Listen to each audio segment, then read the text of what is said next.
In this video, I'm going to show you 10 hidden tricks in Procreate that are going to accelerate your workflow instantly. Let's get right into it.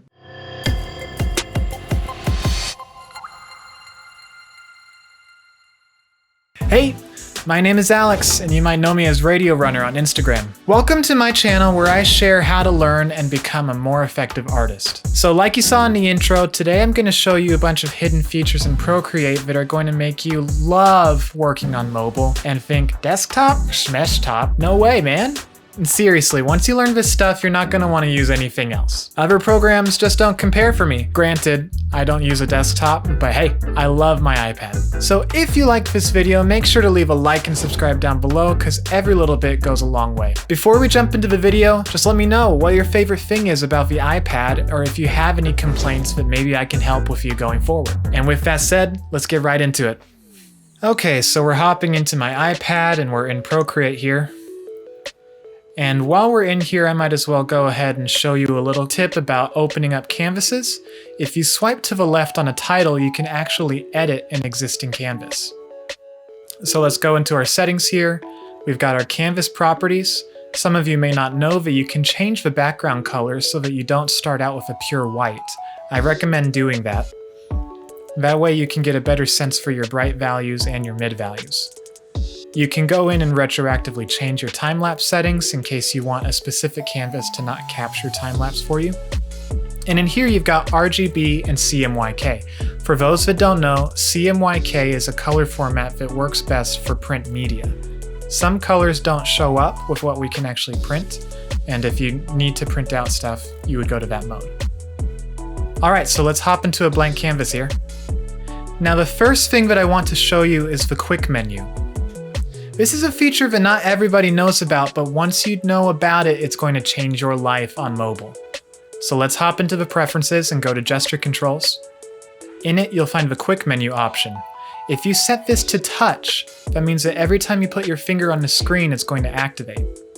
And now you could just tap the screen. But here's the real kicker. You can actually put your finger on and slide it around to select options.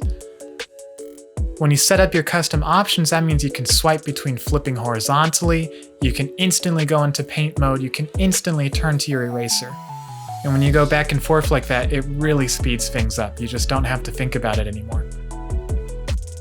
And the quick menu does support having multiple fast setups. So if you have a quick menu that you use for coloring, or a quick menu that you use for drawing that has selections and flipping your canvas, and that might not be as important during your rendering stage, you can set those up so that you have those and switch between them accordingly.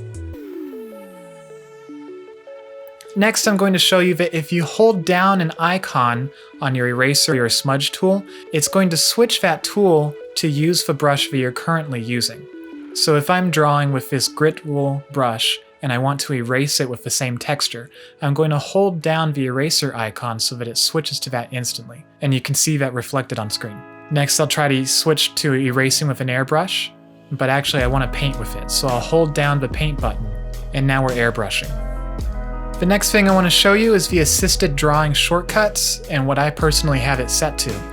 So you've got assisted drawing, you know, it's your perspective grids, it's your symmetry, it's your isometric stuff. Really handy. But if you go into your preferences and you have this set up so that you press the little square box next to your brush size, and you have that set to tap, you can instantly switch in and out of perspective mode. So see here in the gesture, you can set it up the way that I have it. And now every time that I draw, I can choose to either be in perspective mode or instantly switch out of it without having to dig into menus. You can see how powerful of a tool that becomes once you get used to it. The next thing is the 3-finger swipe gesture to copy and paste. I have seen that some people don't know that this is around, so I may as well mention it.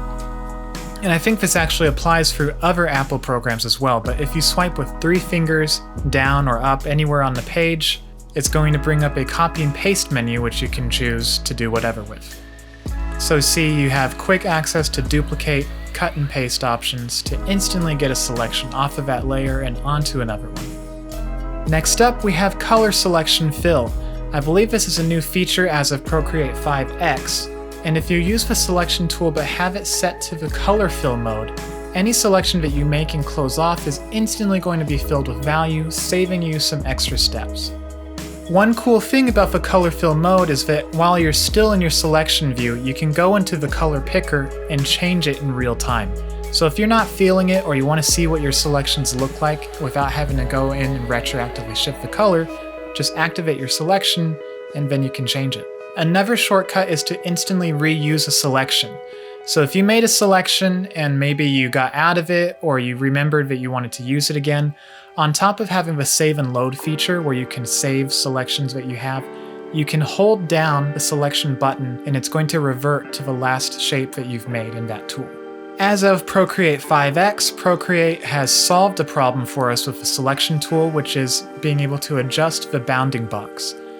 If you've ever had an object that is off-axis from the actual box selection, which is usually perpendicular 90-degree boxes, you can use the yellow square to rotate the selection of the box itself. So that way when you stretch along a horizontal or vertical axis, it's going to keep the proportions in a way that you might expect more. Very handy, I've come to really love that feature. I just learned about this one the other day and it's crazy. It's secret layers. If you go into the Add menu and you choose Insert Photo or Insert File and swipe to the left, you can see that it's got Secret Layer. The cool thing about this is that it doesn't show up on time lapses. So if you have an image built in as a reference or you're using something, maybe a 3D model to trace over and incorporate into a painting, then when you have it in your time lapse, it won't show up. You can see when I draw or write on that layer and then go into my time lapse, none of that shows up, but all of the stuff that I did out of that layer does. Pretty nifty. One of the first things that I tell people who use Procreate to change is the selection time for their eyedropper and quick shapes. Usually it's set to around 0.5 or 0.6 seconds, and I like to lower that down all the way to 0.2. This way when you hold the gesture, it's nearly instant, so the only thing that stops it from activating is the fact that you didn't just touch the screen. Now when you want to select a color, you don't have to wait half a second for it to work. You don't have to make a quick shape and wait half a second for it to register. The layer select gesture is something really handy that I didn't know about for a while, but once you start making paintings or you have a very layer-based workflow, it's going to be super helpful for you. If we hop in here to the preferences again and go to layer select, you can see that I have it set to square plus touch.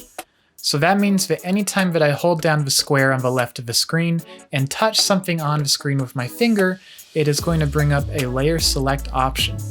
In fact, it's actually going to instantly jump to that layer, so that I don't have to hop through the layer menu and select it myself.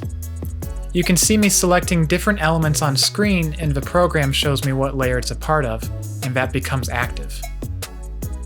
A couple other things with the color picker is that if you pinch out on the color wheel itself, you can expand the selection area. This gives you a little bit more precision when picking the exact hue that you want. And as of Procreate 5X, you can now generate color palettes based on existing images.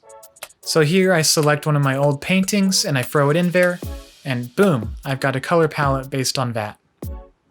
The best thing about all of these gestures is that once you incorporate them into your arsenal and get really used to them, you start to fly by, and the interface itself isn't even a second thought for you, it's just an extension of your arm.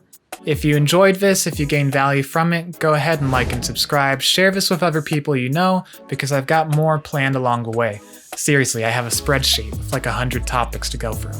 And if you want to talk with me more directly, you can look into the description below and check out the link to my Discord. In that, I am very active, I try to answer questions, and in the future we're going to start doing bonus things like paint over critiques, we might do some group live sessions together, but we'll see. So that's going to be all from me, guys. I appreciate all of the support. Follow me around on Discord, follow me on Instagram, leave a comment below if you want to start a discussion. I am always available. Alright, keep at it guys, train hard.